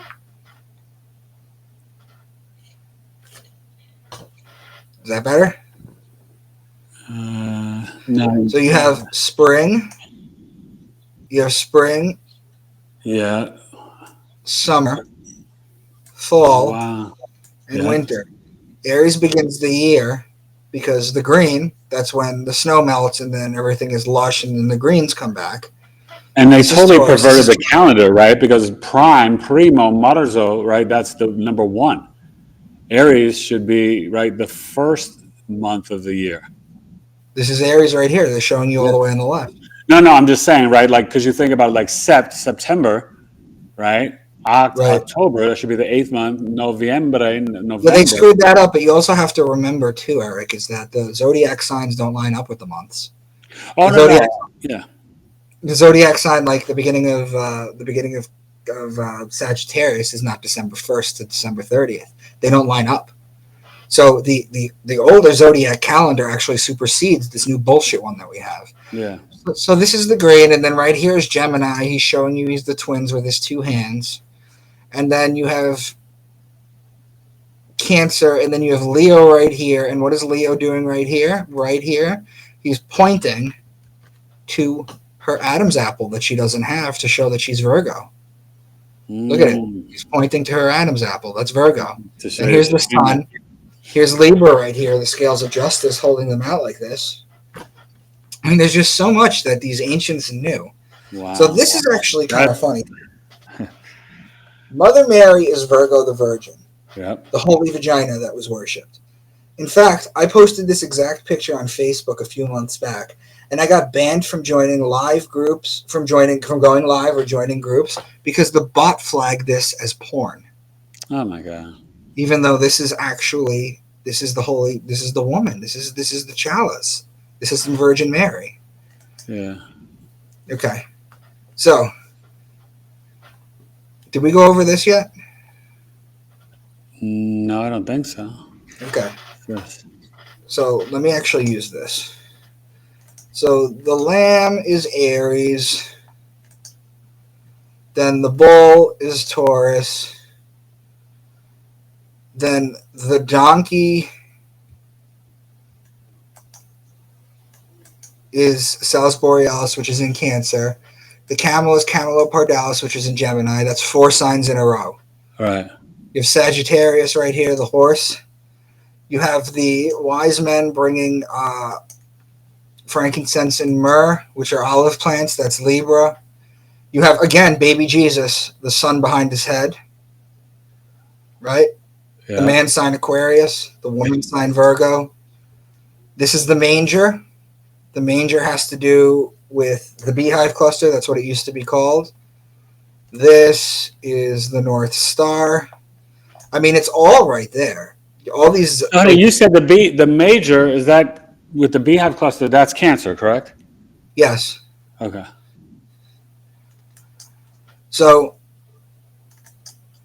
if you were to Google when was Saturn discovered, they tell you. Galileo Galilei spots Saturn's rings through a telescope and mistakes them for a triple planet. They tell you that it was discovered in 1610. Well, what about the ancient Saturnalia festivals and the basis of the Abrahamic Hebrew religion? Yeah, they knew all about that. They knew about exactly. So when you do research, guys, and you just plug something in Google and it spits you out an answer, and then you just take that for what it is, it's not always telling you the truth. Here's Saturnalia worship right here. Here's Saturnalia worship. This is the black cube. This is what Saturn is known as. And you see that in a lot of logos and corporations and everywhere. Right. So this looks like this is his right hand right here, and this would be incorrect. You put the tefillin on the left hand or the left arm. So either this is a mirror image or someone took a picture of the mirror or something. But the black cube in Mecca, it's all Saturn. The black mortarboard that you wear, this is Saturn. This is the Nintendo GameCube, the black cube. This is literally called the Sega Saturn. Why'd they call it the Sega Saturn? Well, it's a black cube. The robe, showing that they're priests of Baal. This is Saturn worship. This is Saturn worship too, getting earrings, getting wedding rings. Why? Women had to wear earrings because they were told that they had to listen to their god, and their god was Saturn. Men wore wedding rings because they were told they had to pledge their fidelity in front of their god. So the rings, the earrings, and the it's all honoring the rings of Saturn, yeah. Mm-hmm.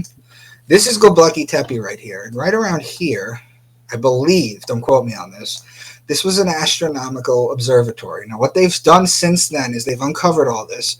What they have done is, because they were finding stuff that wasn't lining up with what the mainstream were saying, is they covered it entirely with olive trees. And do you know why they did that? Because in Turkey, olive plants are sacred and you can't destroy them.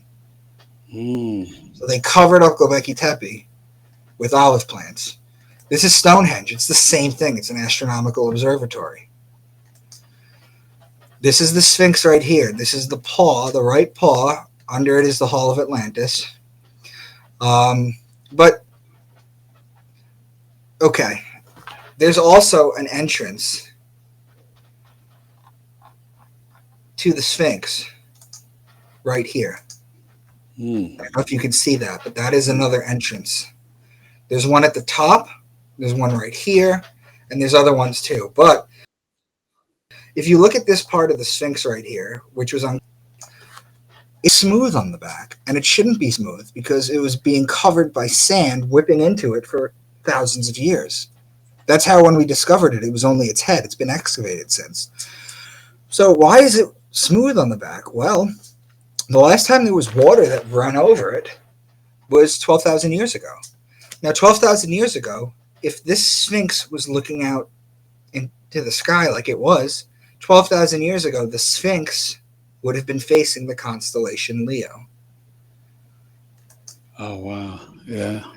So what are pyramids? Pyramids are energy devices. Pyramids are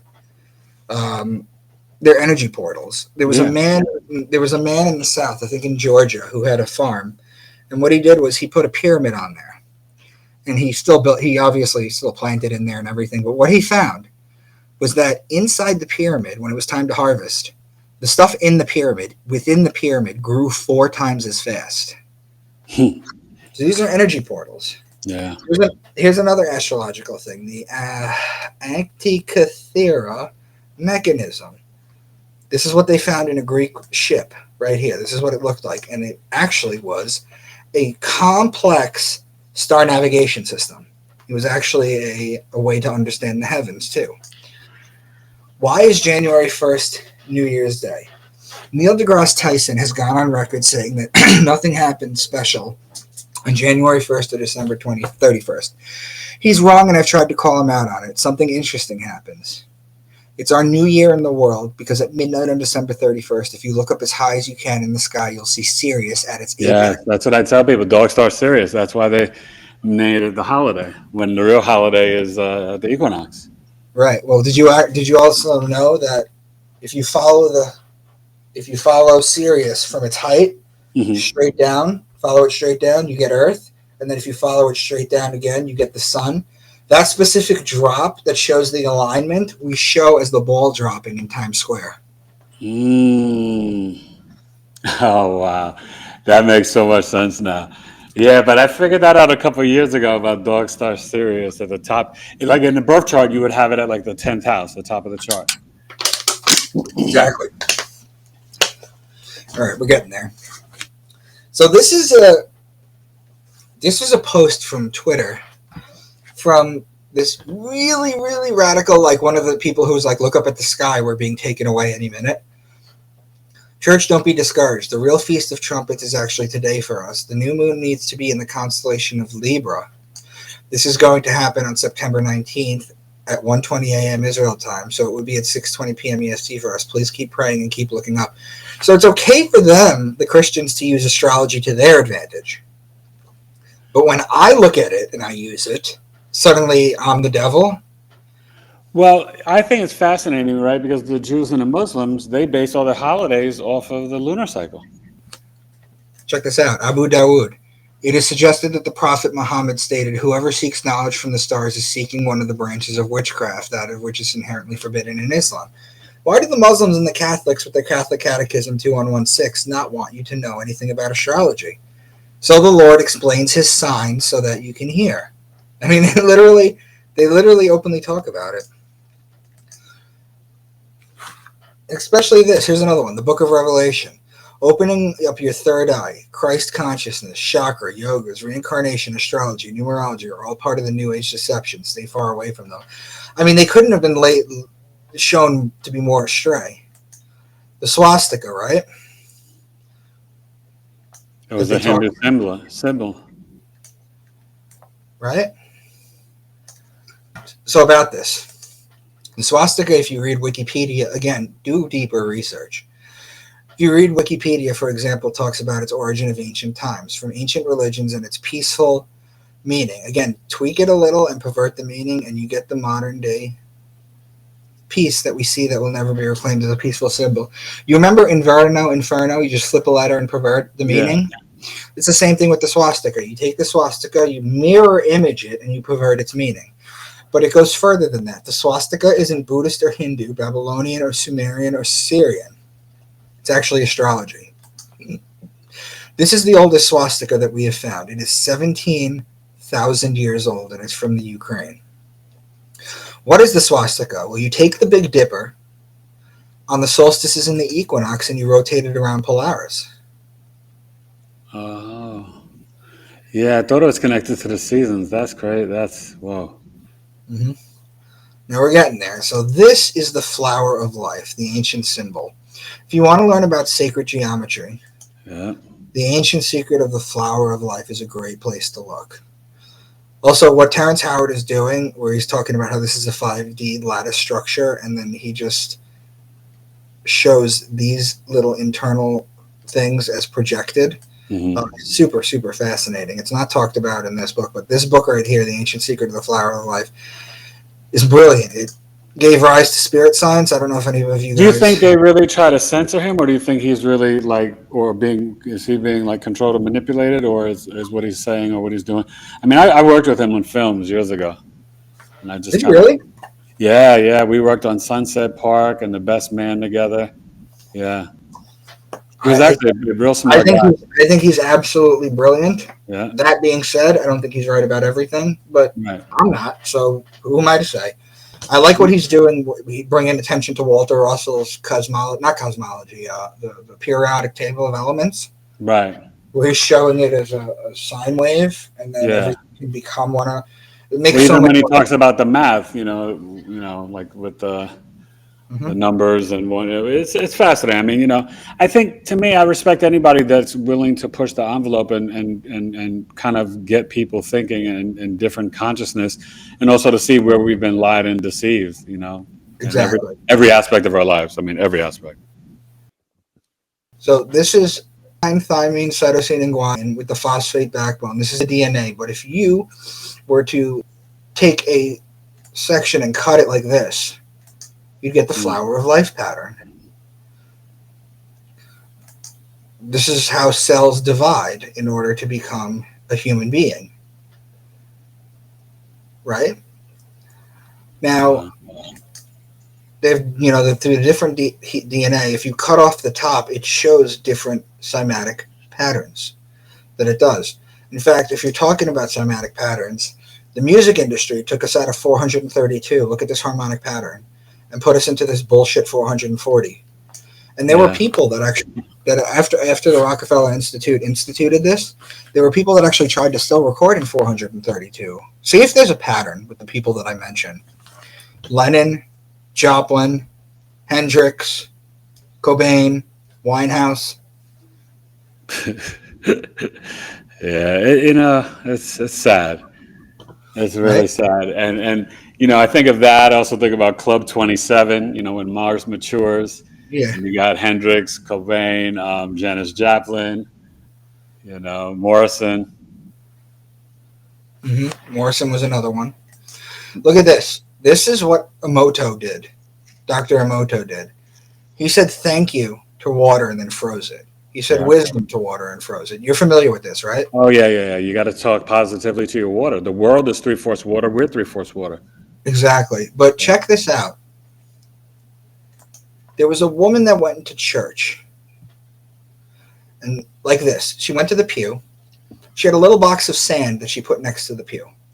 And what she did was she brought her recording equipment and she recorded the silence in the church.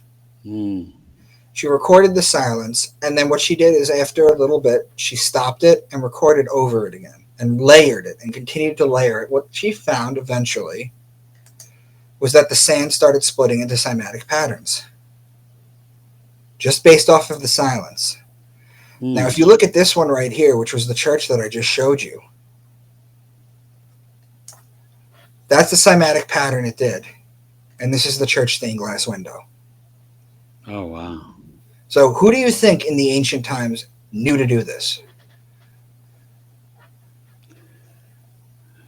The astrologers, the ancient Kemet. I don't know. I mean, it's unbelievable the stuff that we've been hidden. Well, again, the ancient bells, right? They got rid of the bells because it was healing frequency. Right. All the churches, cathedrals. And then again, all this kind of stuff and more that I've just showed you is in my Into the Rabbit Hole series. If you guys reach out to me on social media or you send me an email from my website, debunkmywork.com, all I do is I'll email you a PayPal link. You pay the $100. I'll email you whether you want digital or audiobooks. Micah, really that simple. So I wasn't even planning on doing this little part of the presentation, but what do you think? I think it was just amazing, man. And, I appreciate it. And it's, you know, at the end of the day, I think that humanity and human beings have got to reprogram their subconscious mind. And that's some of the work that I like to do with my clients, because it's hard, right? The hardest thing for human beings to be able to do is to say sorry, apologize, or admit to being wrong, or admit to living wrong, right? A lot of people have masters and PhDs, but in some ways, you've mastered a bunch of lies. Right. You learned what they spoon fed you to, you know, get a PhD and a doctorate in a system that has been perverted in every aspect of life. You know, you have to unlearn from the music, the movies, the teachers, the parents, the siblings, everything. And you have to be willing to lose people too. Well, yeah, but the key of this is also, when you do this work and you go within, this is, I feel, one of the ways to leave the reincarnation loop and the matrix, right? Well, we explained how to basically do that, right? Huh? We explained how to basically do that, right? Yeah. And that's what this is about, you know, and really to connect to the pineal gland, to awaken and align your chakras. But the truth, it's always the truth, you know what I mean? And, you know, people can argue and debate. And to me, I just say, for me, like, I'm not a person that's about like knocking someone's beliefs and this and that. You know, people can think or believe whatever they want, but at the end of the day, you have to ask deeper questions to why certain things were manipulated or hidden from you, and for what purpose, right? I always say, follow the money. and absolute power, it's not going to relinquish its power, right? It absolutely corrupts. And, you know, it's powerful, man. And I think, you know, what you're doing, you know, I commend you, and I have a lot of respect for you, but I want people to reach out to Micah, you know, visit his websites, get his book series, because, you know, this is really Age of Aquarius information. And in the Age of Aquarius, it's about truth, freedom, liberation, and authenticity. And you, my friend, with the Taurus moon, the Aquarius rising, and the Libra sun, you are definitely showing up, you know, authentically Micah Dank. So this has been great. I was just, you know, thanking you, and I just wish you all the best, and thank you, man. You always have an invitation back to the podcast. Okay, man. So